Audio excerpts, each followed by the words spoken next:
Welcome to Heart Mind Dialogues, where we dive in deep conversations and open-hearted questions to explore living life to your full potential and making impact. So this is your host, Rebecca Nungu. You can just call me Becky. Today, I'm joined by a remarkable guest. This is a lady I've known in a while. I've known her being a leader for a very long time. I've known her being a leader in high school. She was the head girl. I've known her to be a firstborn. I'm friends with her and her sister, seeing her doing leadership stuff. She was among the big fours. She was doing tax, transfer pricing, went on, founded her own company, and then now she's a director in Coretax Africa. She's also a loving wife and a mother to two amazing boys. This is none other than Donasia Masambo. Welcome. Thank you very much, Rebecca. Thank you for having me. Okay, how are you feeling? I'm okay. I'm very well, thank you. Okay, thank you for taking time on a Saturday morning. I really appreciate it. Yeah, no, pleasure is mine, and I feel very privileged to actually be your first guest. So thank you. Okay, you're welcome.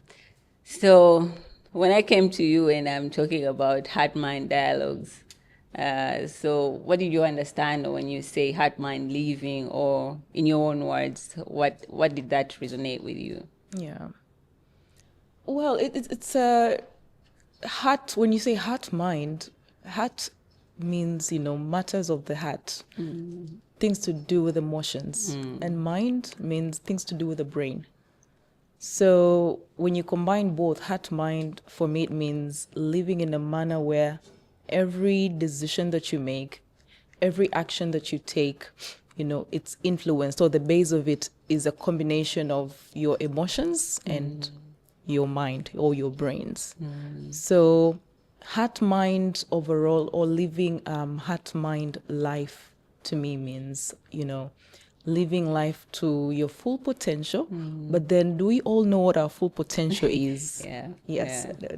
that also could be an interesting thing to discuss. But generally, is just being able to make intentional decisions whose basis is, your emotions, and applying your brain into reaching or meeting the vision that you have established for yourself to achieve. Yeah.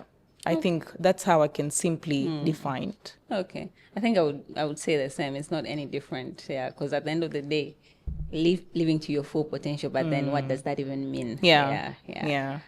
So I say, do we even know if we're living up to our full potential? But then, okay, we're all brought here in this life, and we don't know why. Sometimes we think we know why. Yeah. So maybe from living life and until right now, what would you say maybe is among the highlights of your life? You look at it and you say, okay, this is life. Because you say we don't know, it's a journey. But then there are those moments you look at and you're really happy or proud of yourself, like you say life is worth living.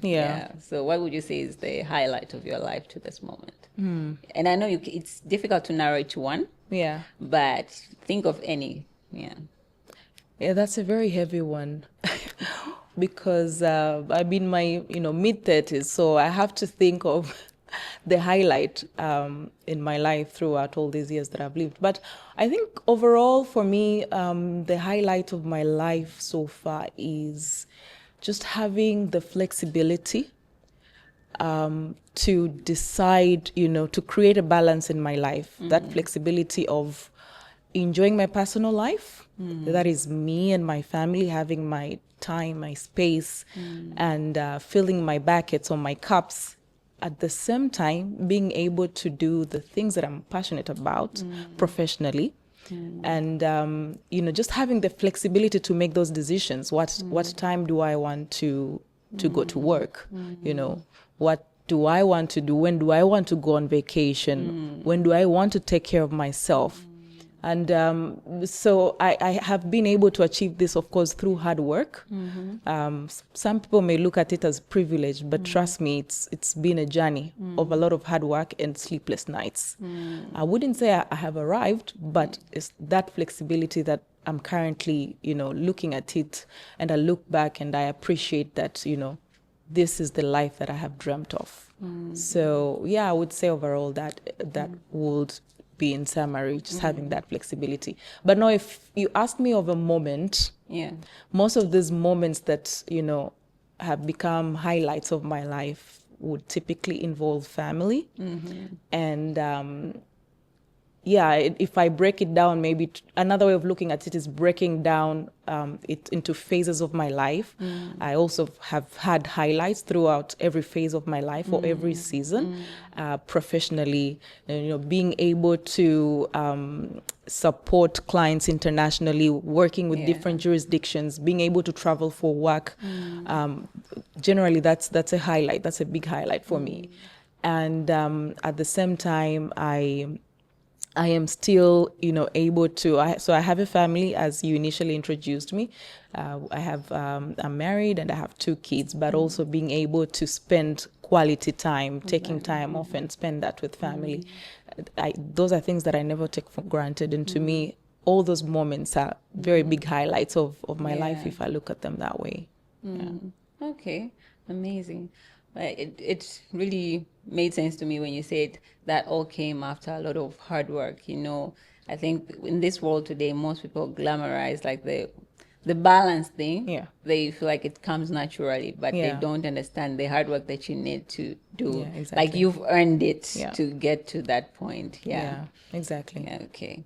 So as a mother and as a leader, and I'm sure you will encounter those moments, as you said, you worked hard you have to balance the two and all that. So can you tell me about a moment where you had to decide between what made sense and what felt right? So maybe I'll just reflect back to my journey, my professional journey. When I was dating my husband a couple of years ago, I remember one of the conversations we used to have is, what kind of family do we want to raise? They say we are products of our upbringing. So I was raised, I remember when my mother was raising me and my siblings, she was a stay-at-home mom, but also had a side business. And so she used to take us to her shop.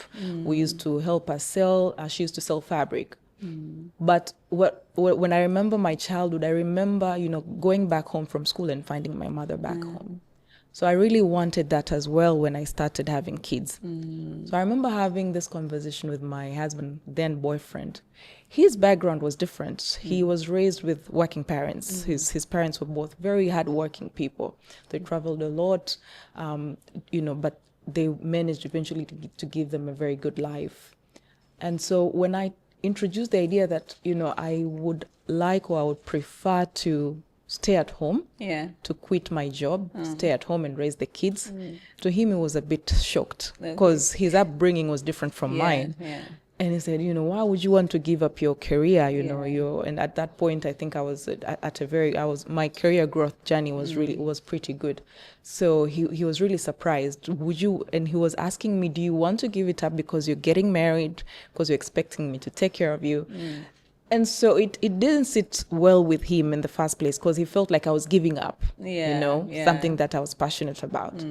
And I said, no, I think our kids deserve to have someone who's fully present to look after them. And this is something that I really aspire to do. So it was an ongoing conversation between us.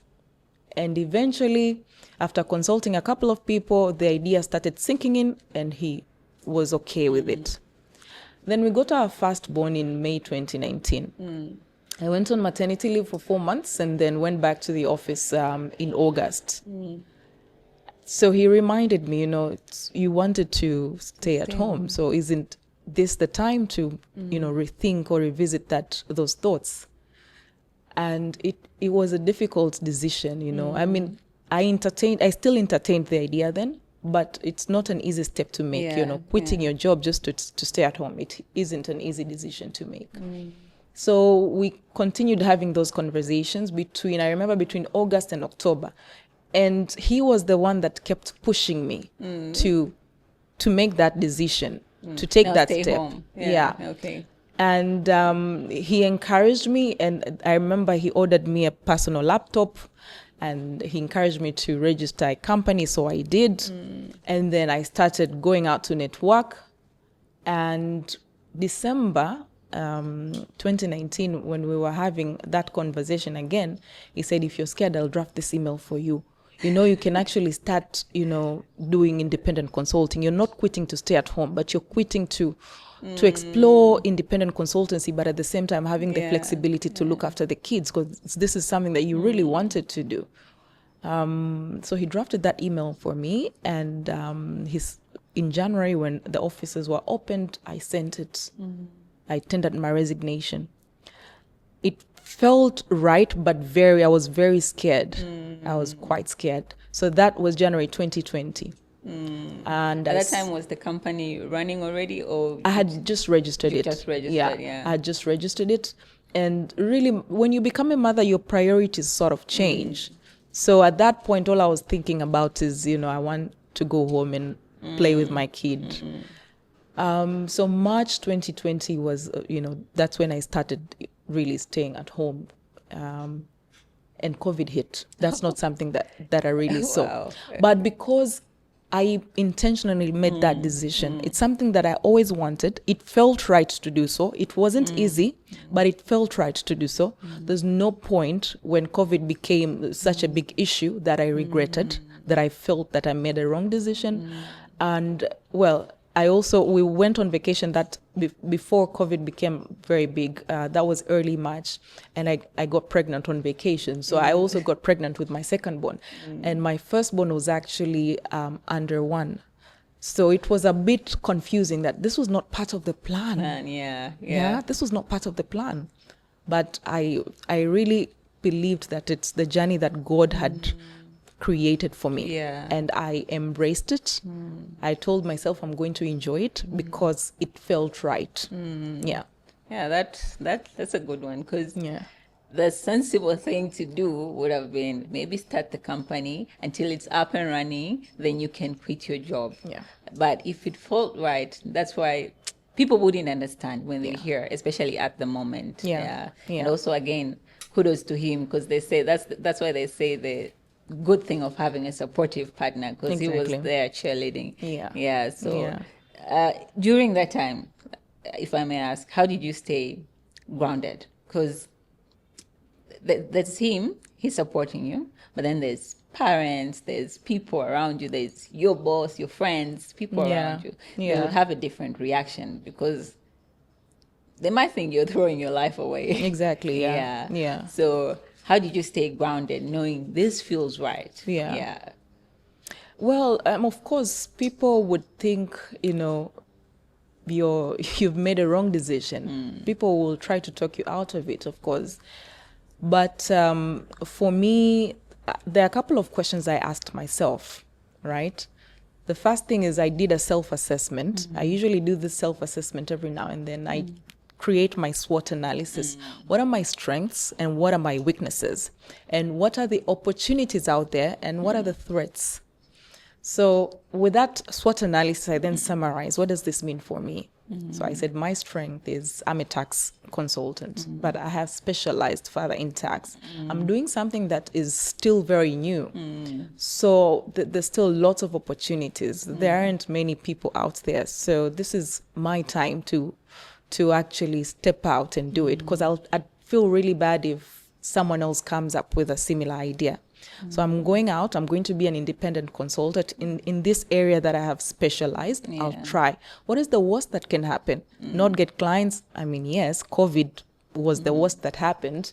I mean, raising kids. So there were a lot of challenges, but at the end of the day, I also told myself that, listen, I am young, and if anything goes wrong, I can still go back go back to employment.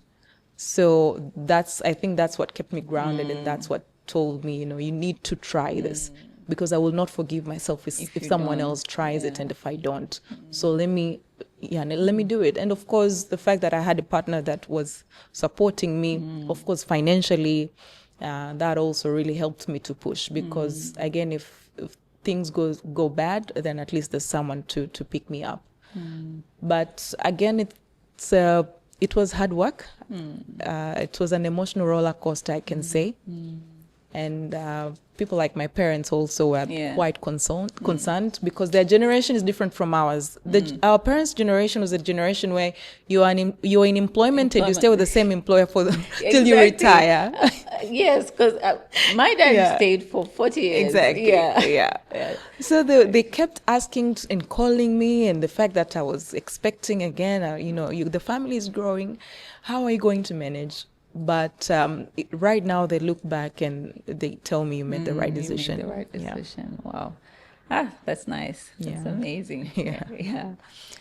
So with all this leadership and all that, and I've seen you experiencing, like, practicing leadership skills very early, like in high school. So that would be in teens or, What's your perspective? Do you think leaders are made or leaders are born?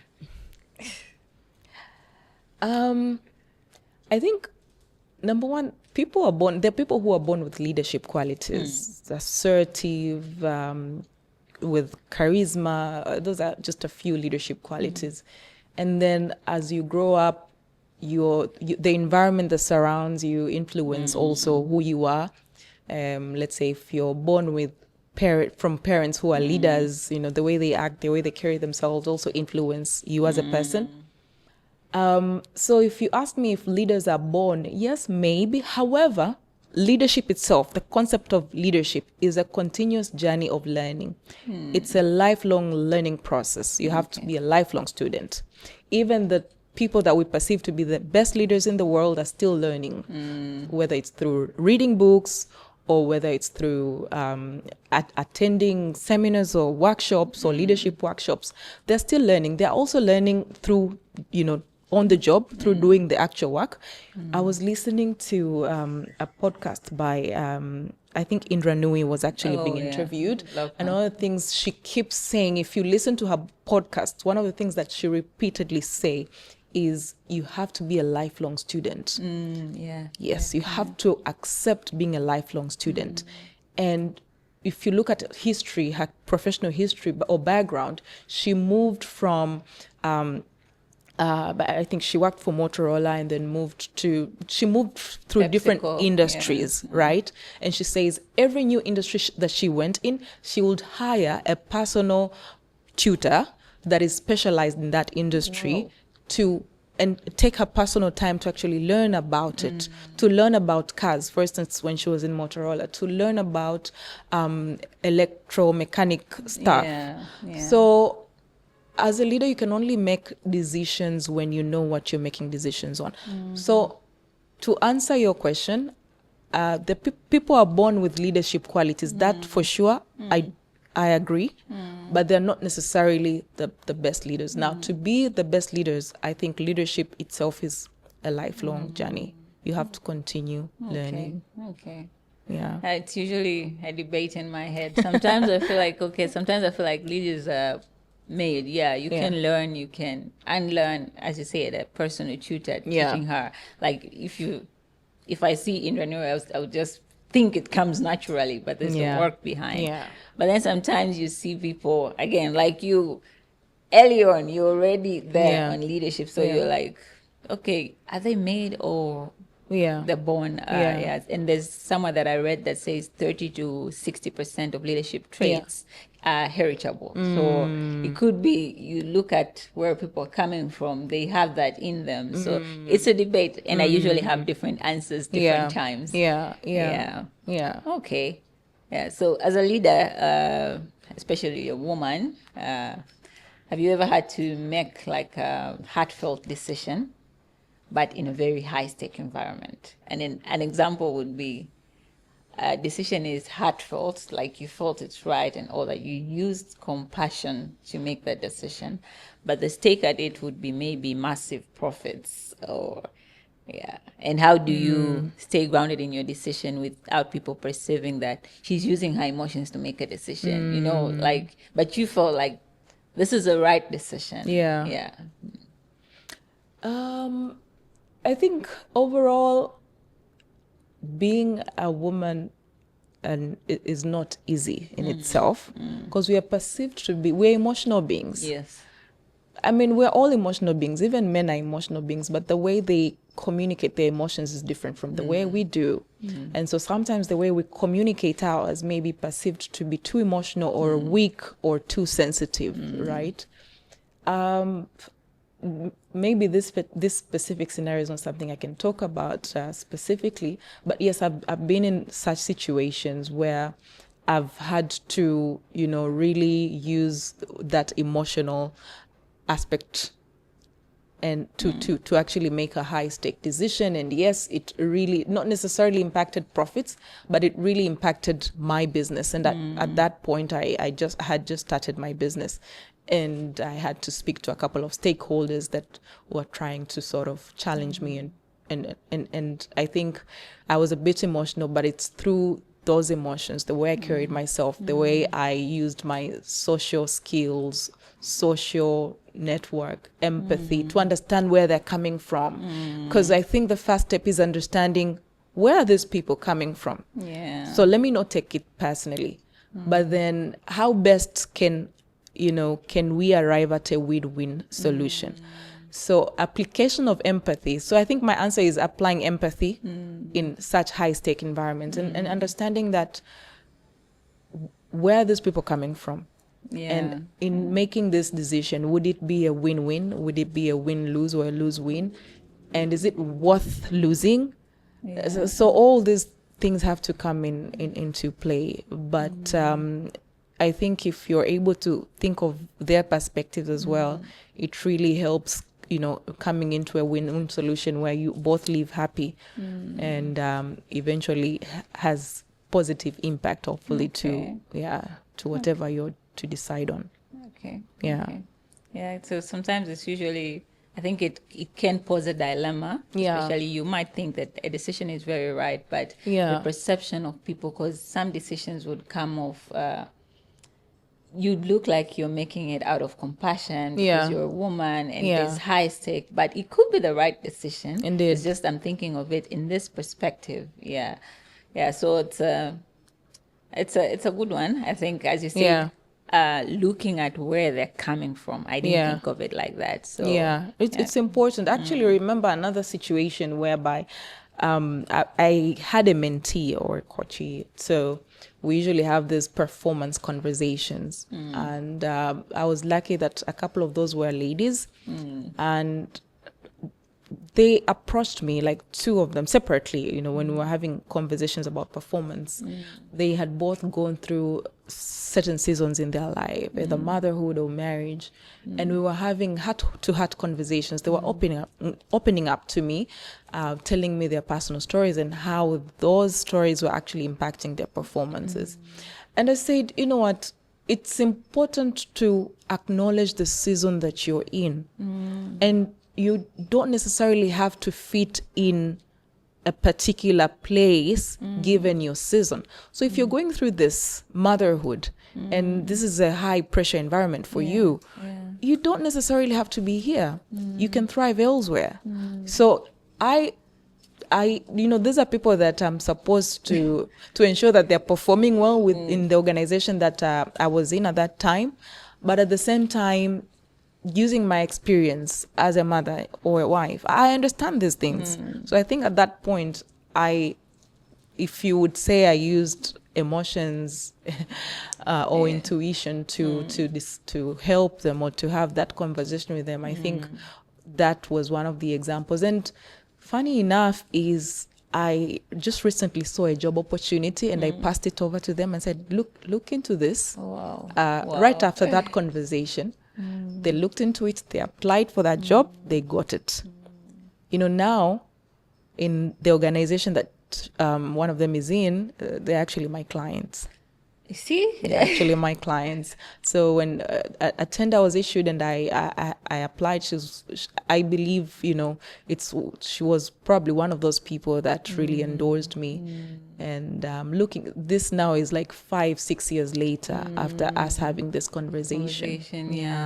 So see how the universe works. Yeah, I think that's very important. Yeah, because at the end of the day, I usually have this saying, we're humans before we're consultants. Yeah. Yeah. So even when advising or like that is your mentee. She's looking up to you. So even when she's coming to you for advice, Yeah. you have two things at stake. You have her life at stake Yeah. and your company at stake. Indeed. So I think it takes compassion to understand that I'm advising this person Yeah. for her life and for the company too. Yeah. So usually leaders, if they don't use compassion, they're just thinking of business continuity. So this person is a good resource. We need to keep her without thinking what space she's in right now. I think that's very good of you. I think my mentor, I salute him for that. Yeah. He's usually looking at my best interests. And sometimes I keep wondering, okay, is this good for the business and stuff? So I really appreciate that, and I've learned to appreciate that, because there are a couple moments in my life where I needed an advice for me as a person in a whole. Don't just look career, look at every aspect. So I really appreciate that, and I'm glad that you make such decisions. I'm really happy to hear that. So okay. So the other thing that maybe I can bring up, the boys. So kids ask questions a lot. I have nephews, and I think I have two boys nephews who are twins, and I think they're Aubrey's age. Okay. And one time they were asking, one of them was asking, there's a man that was amputed the leg. Okay. Then he passed. So they were asking, when this man goes to heaven, will he have two legs or one? I was like, I don't know what kids think. So maybe for you, what are the unexpected lessons that your sons have taught you? To be honest, so many lessons. Oh, well, my firstborn is 6, my secondborn is 4. But I think their generation is a bit different. They're very sharp. They know so many things. I'm surprised by the questions. I get similar questions every day. Some of them I can't even answer. Like, how do I respond to this? And they stick. These things stick. Whatever you tell them really sticks. And so you have to make sure that you're telling them the right thing. So overall, I think the main lesson I have learned from them is active listening. I will always learn something from them. Okay. Active listening is the biggest lesson that I've gotten to learn, and not making impulsive decisions. I think in our generation, where you do something and your parent immediately punishes you, it wired us in a certain way. But now kids nowadays don't want that. No, before you punish me, I would like you to tell me, what have I done wrong? Yes, tell me, what have I done wrong? So my son would ask me, Mommy, what have I done wrong? Okay, you did this, you bit your brother, but you know why I bit him? Because of ABC. So he would explain himself. I remember one day I dropped him off at school. I dropped them both at school, and the class teacher of my firstborn gave me a call and said, he's been a bit naughty nowadays. So he did this and that. And I said, okay, I was so angry. Like, why, I tried to raise you the right way.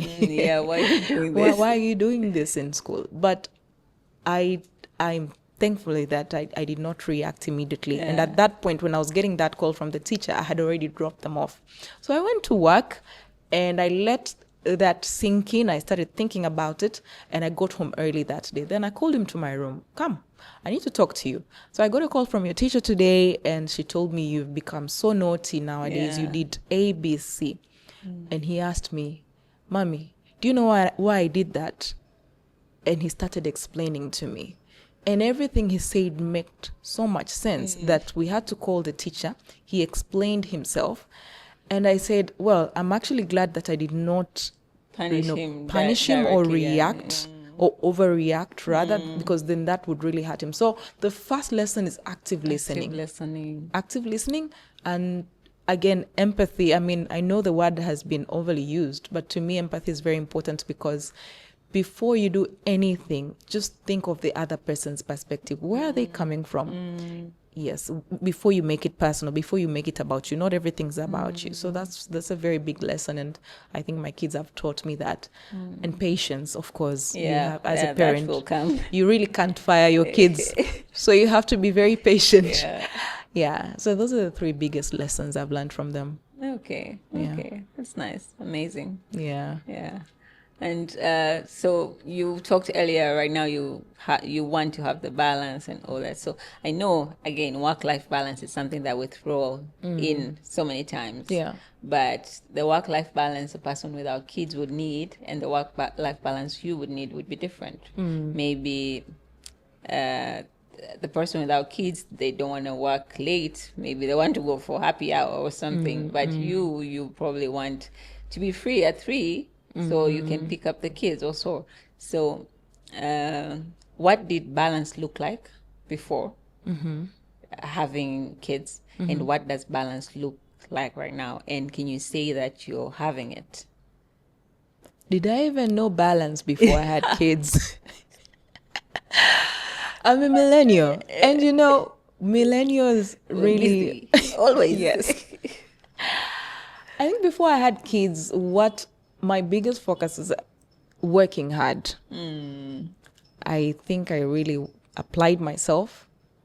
And it's not, there's no point where I felt, that I need to have balance or I'm doing too much. No, because to me, I looked at it as an investment.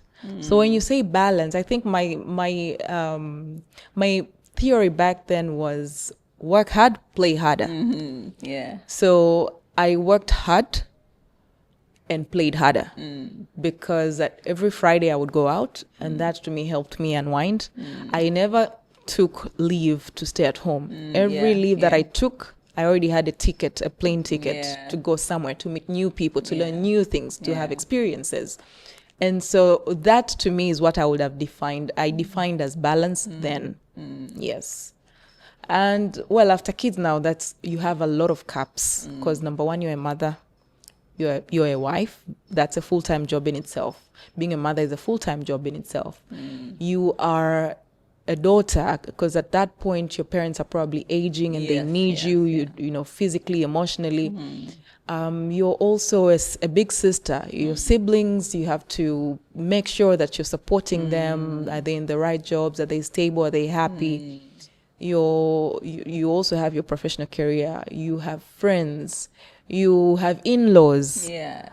And all these people are looking up to you. So I tend to look at them as cups or buckets. And that do not need to run empty, right? Now, how do I balance? How do I make sure that there's something in each of this cup every time, but there's yourself? Because juggling all these things, you also have to be able to take care of yourself so that you can support, the people that are surrounding you, because, they say you cannot pour from an empty cup. So it's not easy.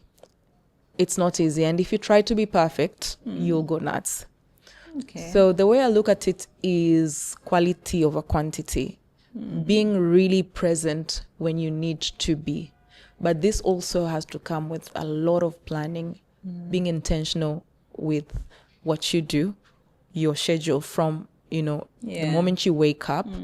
And it comes, it's an equation of a lot of trade-offs, right? For instance, if I have work and I need to concentrate, usually I'm a morning person. So if I need to do something that requires a lot of concentration, then I have to leave my house very early to either go to the office, because it's difficult to work from home when the kids are there. But that means I'm not seeing the kids in the morning because they're probably still asleep, or I won't be able to drop them off at school. So that's the trade-off. Or if I want to go to the gym, that means I have to leave early from work. Leaving early means probably haven't finished doing work. So at that point I've prioritized myself and I'll go to the gym. But it also probably means I'll find the kids asleep when I get home. So quality over quantity to me is what I will define as balance. And that really means when I am where I need to be, I'll be fully present. When I have an hour to spend with my kids, if I get home, let's say by 7, they sleep at 8, that 1 hour of spending with them is an hour that I will be fully present emotionally. We catch up about their day. If it's doing a puzzle, if it's building something from Legos, if it's dancing, whatever it is. If sometimes I go home and exercise with them. So for me, that means a lot than being at home, you know, and not being physically or emotionally present. Okay. So overall, I think it's not easy juggling all these responsibilities. But if you're able to ensure that neither of these cups are empty, then that to me is enough balance. And it comes with a lot of trade-offs.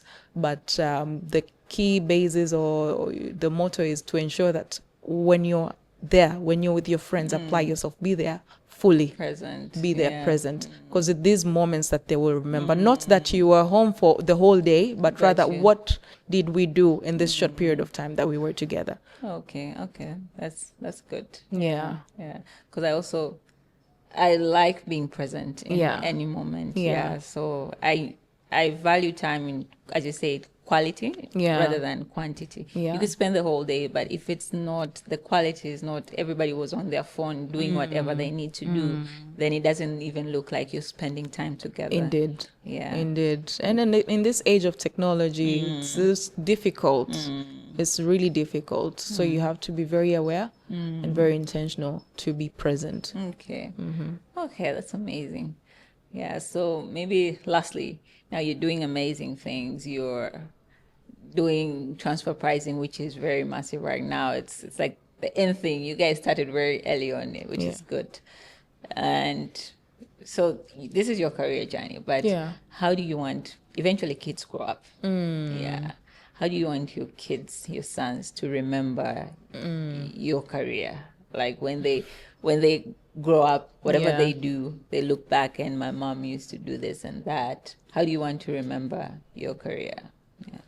Yeah. Because there's that impact you leave on people, you live in your country, they live in the company, but the impact you leave in your kids, and not, they will love you as a mother, always. But as in your career, how do you want them to remember you? Yeah. Generally, I would like them to remember not necessarily me, but overall the concept of every good thing comes through hard work. So the moments that mommy was not at home, she was at the office, resulted to, I don't know, us getting nice new clothes every now and then, or this vacation that we've gone as a family is as a result of daddy and mommy, you know, not being able to be at home at 5 or 6, you know. So I would like them to know that the sacrifices that we're making are what has resulted to all these privileges that they're getting in life. But overall, it's a result of hard work, basically. Okay. Okay. The hard work part is really important. Exactly. They say, you know, we usually hear you need to work smart, but then I once read somewhere that says working smart only works if you're working with average people. If you're working with extraordinary people, hard work is also part of the journey.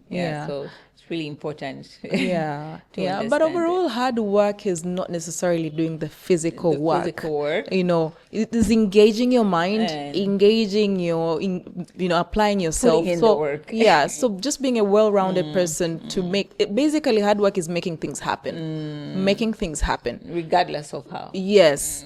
Because there are some people will be perceived to be hardworking or working hard, but not necessarily turning things around. But I think to me, hard work is making things happen. You've been given an opportunity, take it, do it well, exceptionally well, actually, not just well. Excellence. Yes, and that's very important. And I mean, back to the question about my kids and how I would like them to perceive my career journey. I think kids also understand, they see, and if you lead by example, the best way for them to learn is you leading by example, being the example for them to see and understand. I remember one day we were on traffic with the kids, and the presidential motorcade was passing. And so he asked me, my firstborn asked me, "Mommy, what is that?" So I started explaining what it was.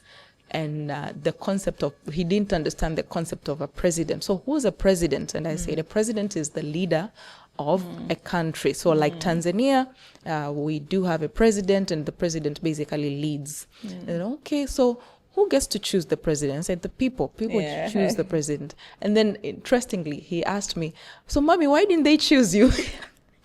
And I asked him, "You think mommy can be president?" He said, "Yes." "Why?" "Because you're strong." Of course, his idea of strong is very broad, not necessarily physically strong. But then that told me, I think he sees something. We take them to our office, me and their father, we've taken them to our office. I've spent Saturdays with them at my office. They've seen me working. I take calls at home. They come, I give them a second laptop to work on. So I think that idea of hard work registers. So they see the hours you put in. Be president. Exactly. Okay, that's nice. Exactly. Wow. Why did they choose you? Okay. That's nice.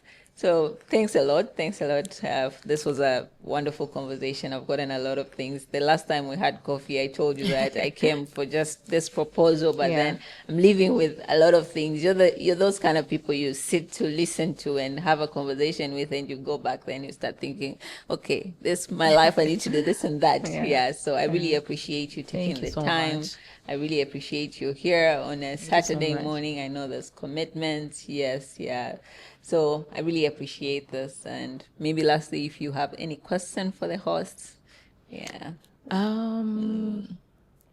So, I mean, back to the first question you asked me, what does heart mind mean to you?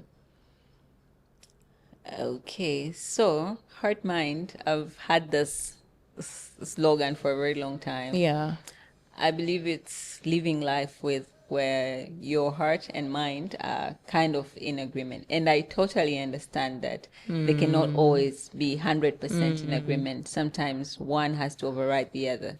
But what I'm saying is one not neglecting the other completely. For example, following your mind only, you do what makes sense. You work hard, you achieve everything that you need because it makes sense. You need to make a living, you need to make a life and all that. But then at the end of your life, you're thinking, I did that. How did it feel? Did it feel good? Because you cannot ignore that part. The human body is just, I don't know how it was created, but it's just amazing. You cannot just say, I'm going to focus on my mind and ignore what's in your heart. But at the same time, you cannot always say, follow your heart. No. Sometimes you have to use your insights. You follow your heart, and sometimes you cannot amount to things that you're meant to be because you actually need the discipline. The heart won't always give you the discipline. Exactly.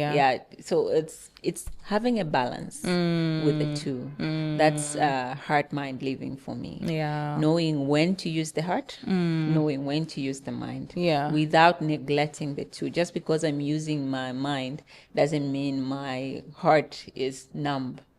It's just there. It just knows now it's not the time for me to use my emotions. But also when I'm using the heart, the mind also knows now is not the time to use my mind. For example, a simple example would be someone comes to you and they've lost someone.